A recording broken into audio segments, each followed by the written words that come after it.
Thema TÜV oder Auto im Vorführen, das betrifft auch wahrscheinlich die wenigsten, aber ich habe gedacht, ich muss das auch schnell von meiner Seele reden. Und zwar, wenn ihr jetzt zum Beispiel, ich sage jetzt mal einen TÜV, den vorführen, haben dann aber nicht durchgebracht, weil zum Beispiel das Licht ist nicht gegangen oder die Bremsen sind schwach. Sagen wir mal so, ich muss nicht mehr aufzählen.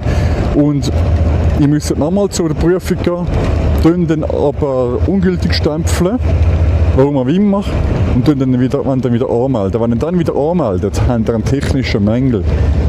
Also das heisst, ein technischer Mängel im Ausweis oder wo auch immer im System. Das heisst, wenn du dann anmeldest, entweder kannst du ihn gar nicht mehr anmelden, sondern musst ihn zuerst über Sonderwege vorführen. Das heisst, du kommst ein Schreiben über vom Strassenverkehrsamt, dass du ohne Nummer kannst fahren und du darfst nur an dem Tag fahren, wo nicht zugelassen ist. Das habe ich auch schon gehabt, dass du ohne Nummer kannst fahren, aber wenn du in eine Polizeikontrolle kommst, dann hast du das Papier und das ist alles offiziell.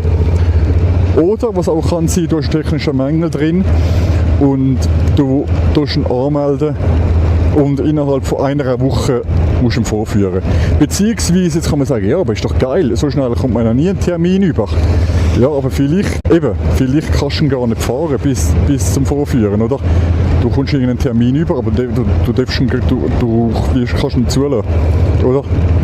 Kann beides sein. Also ich meine, das ist im Fall ohne Witz jetzt nicht ein Fahrzeug abmelden, wenn er nicht vorgeführt ist. Bitte, also, dann hast du wieder vorführen und es nicht gegangen ist. Und dann auch schon abmelden, dann ist noch ein technischer Mängel drin. Und dann wird es einfach scheiße zum Vorführen, oder? Das war schon mal beim Audi. Da war auch das Zeug bei dem Oldtimer, da habe ich schon viele Sachen miterlebt, sehr viel.